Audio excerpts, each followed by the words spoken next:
Advocate आकाश बोईनवाड, माझा मित्र advocate Priyesh Singh यांच्या बाजूने आम्ही मेहरबान न्यायालयामध्ये इंटरव्हेन्शन ॲप्लिकेशन मूव्ह केलेलं। आज या केसमध्ये पोलिसांनी पहिल्या आरोपीला अटक केली।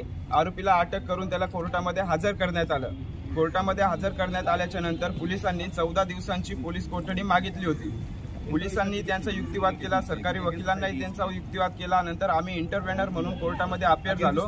आम्ही आमच्या बाजूने सुद्धा मेहरबान न्यायालयामध्ये युक्तिवाद केला।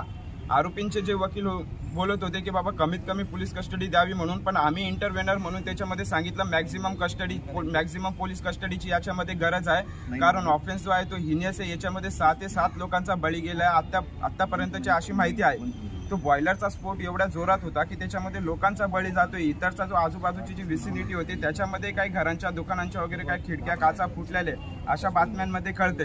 याच्यामध्ये आम्ही मेहरबान कोर्टाला सांगितलं की याच्यामध्ये जास्तीत जास्त पोलिसांना चौकशी करण्यासाठी वेळ देण्यात यावा। चौकशी करण्याचं कारण आहे की बाबा तिथे जो बॉयलर होता तिथे जाऊन पोलिसांना चौकशी वगैरे करायची। या गुन्ह्यामध्ये अजून कोणी त्याच्यामध्ये आरोपी आहेत का किंवा काय याच्यामध्ये कोणी निष्काळजीपणा केला आहे या गुन्ह्यामध्ये, या सगळ्या गोष्टींची चौकशी करायची। डिफेन्स साईडने सांगितलं की आम्ही परवानग्या घेतल्या आहेत म्हणून, कदाचित घेतल्याही असतील, मला माहित नाही घेतल्या का नाही त्यांनी परवानग्या, कदाचित घेतल्याही तरी असतील। परवानग्या घेतल्याच्या नंतर कंपनीमध्ये जे ॲक्च्युअल काम व्हायला पाहिजे होतं तसं काम झालंय का, हाही एक वादाचा मुद्दा आहे। जर एवढा स्फोट होते, त्यांचं म्हणणं होतं की 45-47 टेम्परेचर गेलेले सध्याच्या दिवसांमध्ये। मी पाठीमागच्या 2-3 दिवसांपासून टेम्परेचर ट्रॅक करतोय तर मला काय 39-40 पर्यंत टेम्परेचर दाखवतोय आमच्या कल्याणमधलं। 45-47 टेम्परेचर माझ्या माहितीनुसार तर मला तर नाही वाटत गेला असेल म्हणून, कारण मी 2-3 दिवसांपासून टेम्परेचर बघतोय 39 ते 40 दाखवते असं। ठीक आहे, चालेल, जरी वेदरचं टेम्परेचर जास्त होत आहे, पण त्यांचीवाली एक ड्युटी होती की आपल्या कंपनी आहे तिच्यामध्ये काही केमिकल्स वगैरे असतात, त्यांची जबाबदारी होती की त्यांनी सगळ्या गोष्टींचं प्रिकॉशन्स घेतलं पाहिजे होतं, जे म्हणजे योग्य ते मेंटेनन्स होतं कंपनीमध्ये करणं, बॉयलरसाठी वगैरे इतर ज्या काही गोष्टी असतील त्या नक्की त्यांनी योग्य ती काळजी घेतलेली का कंपनी चालवताना।